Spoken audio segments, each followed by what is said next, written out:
The Assembly will hear an address by His Excellency. L'Assemblée va maintenant entendre une allocution de Son Excellence Félix Antoine Tshisekedi Tshilombo, président de la République démocratique du Congo.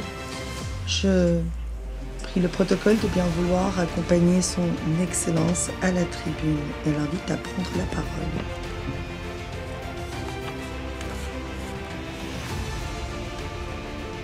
Madame la Présidente, Monsieur le Secrétaire Général, Excellences, Mesdames et Messieurs les chefs d'État et de gouvernement, distingués délégués, Mesdames et Messieurs, je voudrais avant toute chose adresser mes vives félicitations à Madame Annalena Baerbock pour son élection à la présidence de la 80e session ordinaire de l'Assemblée générale des Nations unies. Son leadership et son attachement au multilatéralisme seront déterminants pour la réussite de nos travaux. Je saisis également l'opportunité que m'offre cette tribune pour rendre un hommage appuyé à son prédécesseur, son Excellence M. Philémon Yang, dont l'engagement et le dévouement ont marqué la précédente session. Enfin, je réaffirme la pleine confiance de mon pays dans l'action du secrétaire général des Nations unies, M. Antonio Guterres, pour ses efforts constants visant à renforcer notre organisation et à promouvoir des solutions aux défis qui menacent la paix, la sécurité et la prospérité dans le monde, en particulier dans la région des Grands Lacs d'Afrique, dont fait partie la République démocratique du Congo. Madame la Présidente, je salue la pertinence du thème retenu pour cette 80e session, Mieux ensemble, plus de 80 ans au service de la paix, du développement et des droits humains. Il met en lumière 8 décennies d'efforts conjoints d'une organisation vouée à la paix, au développement et au bien-être universel, fondée sur une promesse indéfectible de sécurité collective. Le 80e anniversaire de l'Organisation des Nations Unies, garante de cette sécurité depuis 1945, est l'occasion de réaffirmer les vertus d'un multilatéralisme efficace et de rendre hommage à l'idéal de paix, de dignité humaine et de solidarité entre les nations qui inspira ses fondateurs. Si l'Organisation des Nations Unies demeure un pilier de la régulation des relations internationales, de la prévention et de la résolution des conflits, ainsi que de la promotion des droits humains et des libertés fondamentales, elle est aujourd'hui confrontée à des défis systémiques qui éprouvent sa crédibilité et sa capacité d'action. Les profondes mutations de notre époque, notamment la persistance des conflits armés, le dérèglement climatique, les crises humanitaires récurrentes et les menaces transnationales protéiformes nous rappellent que le multilatéralisme n'est plus une option, mais une exigence incontournable qui s'impose à tous. Nous restons convaincus que les réponses aux défis du XXIe siècle ne peuvent émerger que de solutions collectives fondées sur la coopération, la justice et la responsabilité partagée. Madame la Présidente, à la suite de son élection en juin dernier, la République démocratique du Congo s'apprête à siéger au titre de membre non permanent du Conseil de sécurité pour la période 2026-2027. Je réitère au nom de mon pays nos remerciements les plus sincères aux États membres pour la confiance et la solidarité exprimée.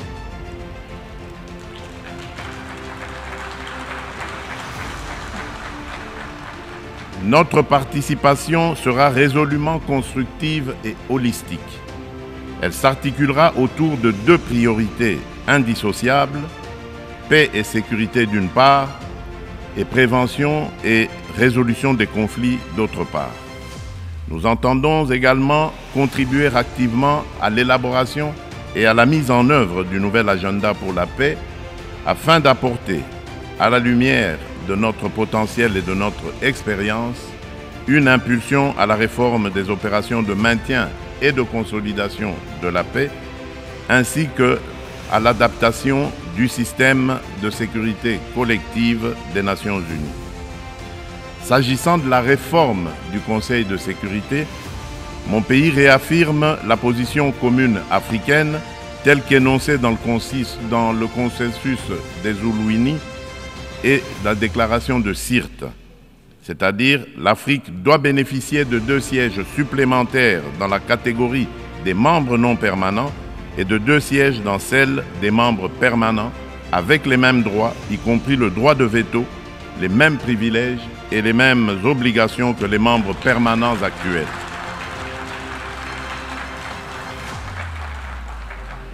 Forte de ces 54 États et de plus de 1,2 milliard d'habitants, l'Afrique ne saurait demeurer en marge des décisions qui engagent la paix et la sécurité internationale. Madame la Présidente, un autre axe prioritaire concerne l'exploitation illégale des ressources naturelles, l'une des causes majeures et persistantes des conflits.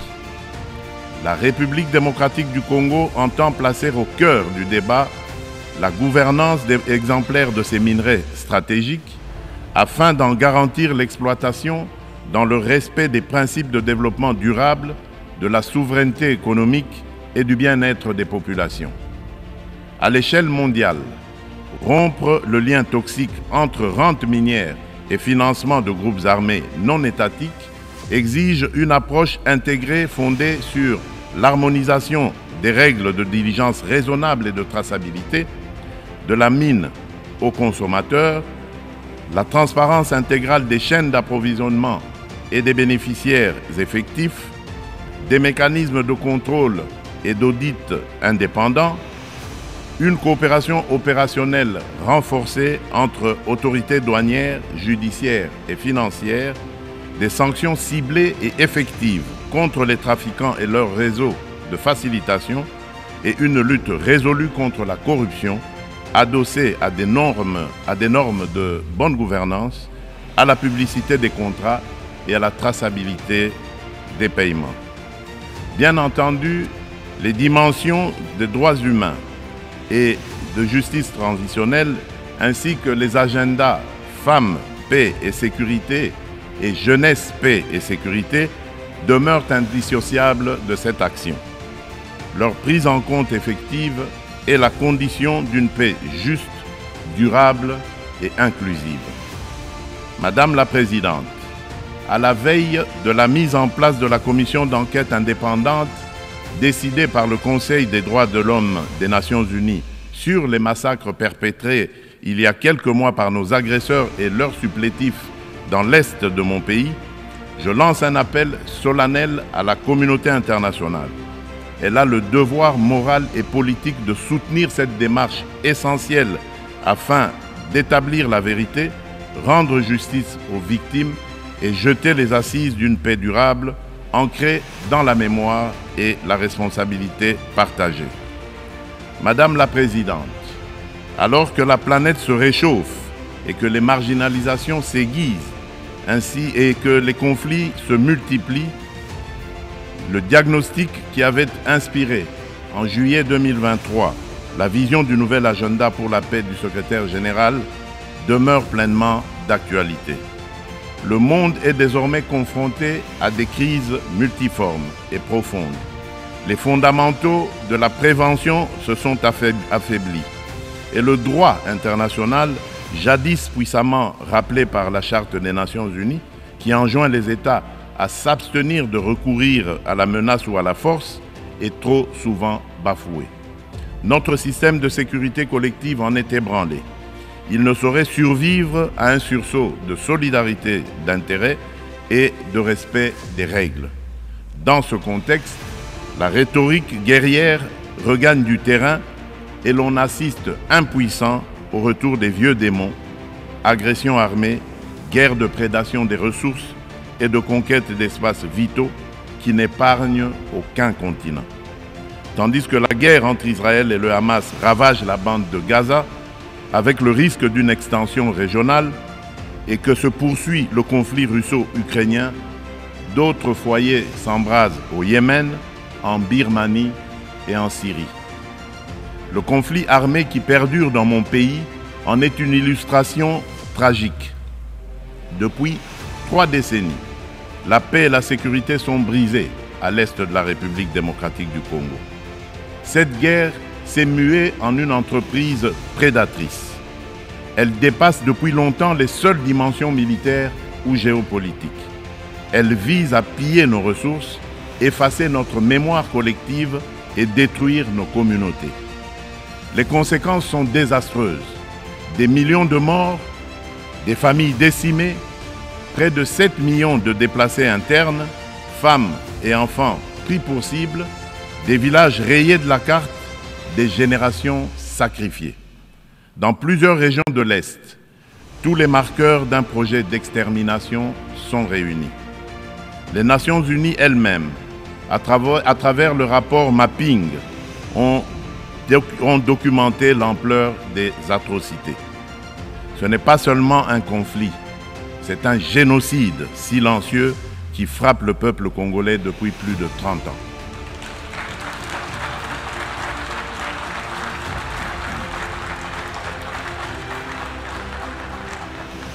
En juillet dernier encore, plus de 300 civils, dont 48 femmes et 19 enfants, ont été massacrés dans le territoire de Rutshuru par l'AFC M23 avec l'appui des forces de défense du Rwanda. Ces crimes ne sont pas isolés, ils s'inscrivent dans une continuité macabre. Je remercie les États-Unis d'Amérique d'avoir pris l'initiative le mois dernier de convoquer une session extraordinaire du Conseil de sécurité pour examiner ces massacres documentés par Human Rights Watch. Pour mettre un terme à ce conflit, le Conseil de sécurité, par sa résolution 2773 du 21 février 2025, a notamment exigé le retrait du M23 des villes de Goma, Bukavu et de toutes les zones sous son contrôle, le démantèlement des administrations parallèles instaurées en violation de la souveraineté de la République démocratique du Congo, ainsi que la cessation de tout appui direct ou indirect au M23. Je salue à cet égard le leadership du président Donald Trump, qui a créé les conditions d'un dialogue ayant conduit le 27 juin 2025 à Washington à la signature d'un accord de paix entre la République démocratique du Congo et le Rwanda. Cet accord engage expressément Kigali à un retrait complet et vérifiable de ses troupes et à la levée de ses mesures dites défensives. Il prévoit également le désengagement, le désarmement et l'intégration conditionnelle des groupes armés non étatiques au sein des forces armées de la République démocratique du Congo et de la police nationale congolaise, la mise en place d'un mécanisme conjoint de coordination en matière de sécurité, ainsi qu'un dispositif garantissant le respect de l'intégrité territoriale et l'arrêt des hostilités. Le retrait des troupes rwandaises, la fin de leur appui au M23 et le retour de l'autorité de l'État congolais sur toutes les zones occupées constituent des conditions non négociables pour une paix durable. Je demande aux Nations Unies de veiller à la stricte application de cet accord, désormais indissociable de la mise en œuvre de la résolution susmentionnée. Tant que ces décisions ne seront pas exécutées, le sang des innocents continuera à couler. Dans la même dynamique, la République démocratique du Congo et l'AFC M23 ont signé le 19 juillet 2025 à Doha une déclaration de principe engageant les parties à œuvrer de concert à une solution pacifique. Je voudrais exprimer ma gratitude à Son Altesse l'Émir du Qatar, Cheikh Tamim bin Hamad Al Thani, pour son dévouement et son engagement en faveur de la paix en République démocratique du Congo et dans la région des Grands Lacs. Je souhaite enfin exprimer ma haute appréciation pour la coordination assurée par son Excellence Faure Essomina Gnassingbé, président du Conseil des ministres du Togo, dans le cadre du processus de Lomé. Cette dynamique procède de la convergence des efforts du processus de Luanda, conduit avec constance par son Excellence João Manuel Gonçalves Lourenço, président de la République d'Angola et président en exercice de l'Union africaine, et du processus de Nairobi, facilité par son Excellence Uhuru Muigai Kenyatta, ancien président de la République du Kenya. Ensemble, ces initiatives ont jeté les bases d'un mécanisme unifié de facilitation régionale. Un élan que nous comptons poursuivre pour préserver la cohésion continentale, renforcer la coordination entre les initiatives africaines et consolider un cadre d'action harmonisé afin de restaurer de manière durable la paix à l'est de la République démocratique du Congo. Notre objectif demeure inchangé: obtenir une paix juste, durable et vérifiable, non une accalmie factice et éphémère qui, depuis près de 30 ans, a trop souvent déçu l'espérance de notre peuple. Nous attendons de la communauté internationale qu'elle se tienne avec constance et courage du côté du droit. C'est à ce prix que la vérité l'emportera sur l'impunité et que la paix redeviendra possible. Madame la Présidente, il convient de préciser que le processus diplomatique engagé avec toutes les parties au conflit n'exclut nullement la quête de justice et de réparation. Si le monde hésite encore à nommer notre douleur, nous n'attendrons pas. Nous en sommes les premiers témoins. Nous en serons les premiers artisans de justice. Mais nous avons besoin de votre solidarité, de votre soutien et du respect plein et entier du droit international.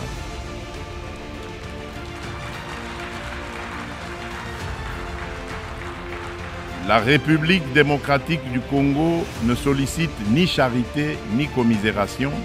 Elle exige justice, vérité et dignité.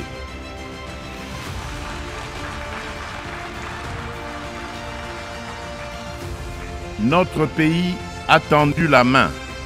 Nous avons signé des accords de paix, accepté le dialogue, pris des engagements pour la réconciliation. Mais une paix factice, bâtie sur l'impunité et l'oubli, n'est qu'un armistice précaire.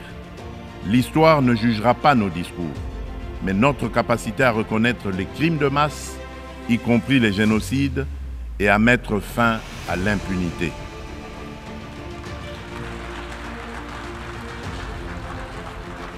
Madame la Présidente, la République démocratique du Congo est un pays de vie, de richesse naturelle et de résilience humaine. Nous voulons contribuer à la paix mondiale, mais la paix commence par la reconnaissance de notre propre tragédie. J'adresse à cette Assemblée un appel solennel. Reconnaissez le génocide congolais, soutenez notre combat pour la vérité et la justice et aidez-nous à bâtir enfin une paix durable au cœur de l'Afrique.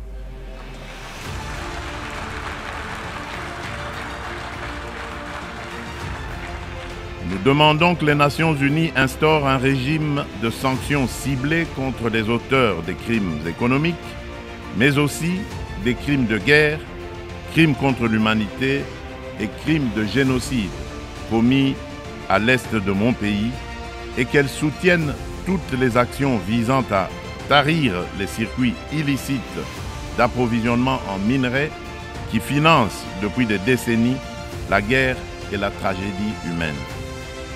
Ces actions doivent être conduites avec l'appui de l'Union africaine, des Nations unies et de nos partenaires au développement, en impliquant les États limitrophes, les entreprises qui achètent et transforment ces minerais du sang, les institutions financières par lesquelles transitent les flux, ainsi que les organisations de la société civile. Je le dis solennellement devant cette Assemblée. La communauté internationale a le devoir moral et politique de reconnaître cette tragédie pour ce qu'elle est, un génocide, et d'agir en conséquence. Le silence et l'inaction face à ces crimes s'apparentent à une complicité. Nous demandons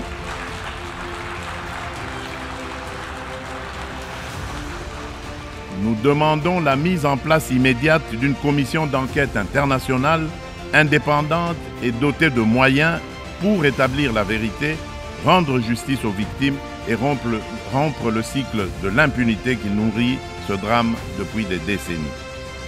Madame la Présidente, le terrorisme demeure une menace grave pour la paix et la sécurité internationale. Aucune région du monde n'est épargnée. Après l'Asie, l'Europe occidentale et l'Amérique du Nord, ce fléau s'enracine en Afrique et déstabilise plusieurs sous-régions. Al-Qaïda au Maghreb islamique, bien que fragilisé par l'action internationale, conserve ses capacités dans des zones grises et diffuse son influence. Boko Haram au nord du Nigeria et Al-Shabaab en Somalie maintiennent une emprise territoriale significative. En Afrique centrale, après les ravages causés par la Lord's Resistance Army, LRA, de Joseph Kony, le nord-est de la République démocratique du Congo subit les exactions des forces démocratiques alliées, les ADF, un groupe terroriste ougandais ayant fait allégeance à l'État islamique. Ces groupes extrémistes ont laissé derrière eux un lourd tribut humain et continuent de menacer la stabilité régionale. Membre de la coalition mondiale contre Daesh, la République démocratique du Congo appelle les Nations unies à s'engager plus résolument dans la mise en œuvre des recommandations de la dite coalition et du processus d'Aqaba, à savoir le partage renforcé de renseignements, l'assèchement des financements, la lutte contre la propagande et contre les sanctuaires, ainsi que le soutien accru aux communautés victimes dans le plein respect du droit international humanitaire.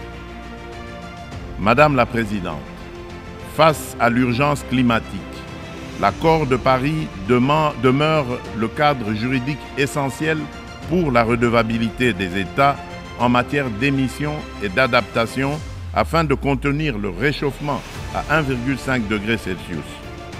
À ce titre, la République démocratique du Congo a adopté son plan national d'adaptation 2022-2026.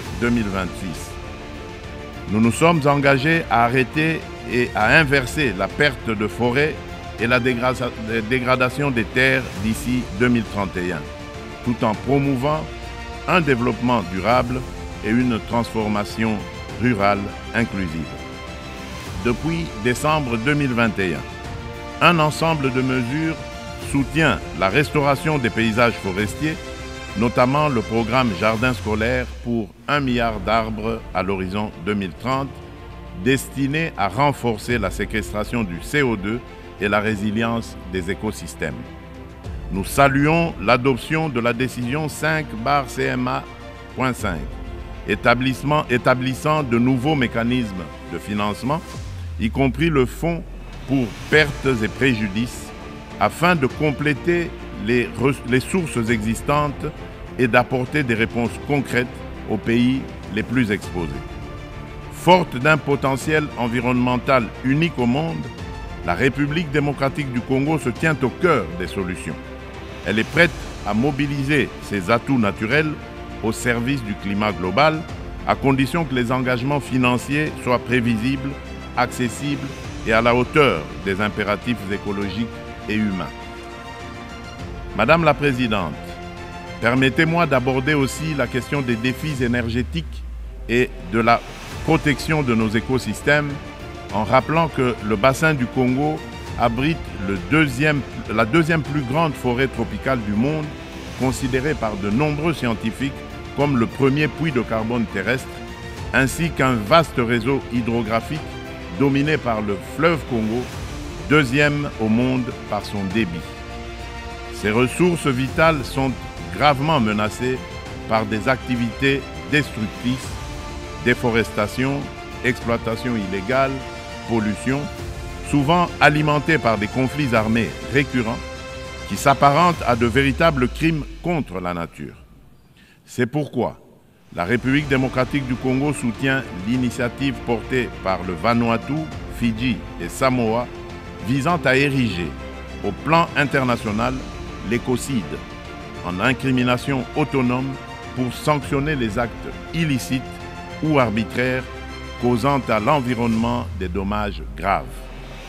Madame la Présidente, l'adoption du Pacte pour l'avenir rappelle l'urgence d'accélérer la mise en œuvre des objectifs de développement durable à 5 ans de l'échéance de 2030. La République démocratique du Congo a inscrit cet impératif au cœur de son action à travers le Plan national stratégique de développement 2024-2028 qui place l'homme congolais au centre des priorités et intègre les 3 dimensions du développement durable, environnemental, social et économique. Ce plan s'articule autour d'orientations nettes, à savoir consolider la sécurité et la gouvernance démocratique, moderniser les infrastructures et le climat des affaires, protéger l'environnement et garantir l'accès aux services sociaux de base, eau, assainissement, éducation, santé, électricité, etc. Le bilan demeure contrasté, car seuls les ODD 12 et 13 paraissent encore atteignables d'ici 2030, mais des progrès tangibles sont enregistrés. La gratuité de l'enseignement a permis à plus de 5 millions d'enfants de retourner à l'école. La couverture santé universelle élargit l'accès à des soins de qualité. Les politiques d'autonomisation des femmes réduisent les disparités socio-économiques. Ces acquis restent toutefois fragilisés par l'insécurité persistante dans l'est du pays et par la vulnérabilité de notre économie face aux chocs exogènes. Notre économie doit donc se transformer pour devenir un levier de durabilité et de prospérité. Pays solution face aux défis climatiques, mon pays entend valoriser ses forêts, ses tourbières et sa biodiversité au sein d'une économie climatique orientée vers une croissance verte, résiliente et sobre en carbone. À cet égard, le projet Grand Inga, l'un des plus vastes complexes hydroélectriques au monde, incarne notre ambition et renforce le positionnement de la République démocratique du Congo comme pays solution. Fournir une énergie propre et compétitive pour électrifier nos territoires, décarboner notre industrie, soutenir l'intégration énergétique régionale et ouvrir la voie à de nouveaux usages, dont l'hydrogène vert. Cette trajectoire s'appuie sur le développement de marchés carbone intégrés, l'attraction d'investissements responsables et la création d'emplois décents et de moyens de subsistance durables pour nos communautés. Il reste cependant un obstacle majeur, la contrainte financière. Le fardeau croissant de la dette publique africaine, conjugué aux flux financiers illicites, réduit nos marges de manœuvre. Les besoins additionnels pour atteindre les ODD en Afrique sont estimés à 1600 milliards de dollars. Dans le même temps, les sorties illicites de capitaux minent nos devises et notre stabilité macroéconomique. D'où la nécessité d'une réforme urgente de l'architecture financière internationale afin de garantir aux pays en développement un accès juste et prévisible à des financements concessionnels alignés sur leur trajectoire nationale, y compris via une meilleure recanalisation des DTS, la capitalisation des banques multilatérales de développement, des facilités de liquidité contracycliques et une lutte renforcée contre les flux illicites. Madame la Présidente, depuis mon accession à la magistrature suprême de mon pays, la République démocratique du Congo, j'ai impulsé à la conduite de la chose publique une dynamique nouvelle intégrant systématiquement la dimension genre à tous les niveaux afin d'assurer une présence accrue des femmes dans les instances de décision. À titre illustratif, la part des femmes au sein du gouvernement est passée de 17% en 2019 à 32% en 2025.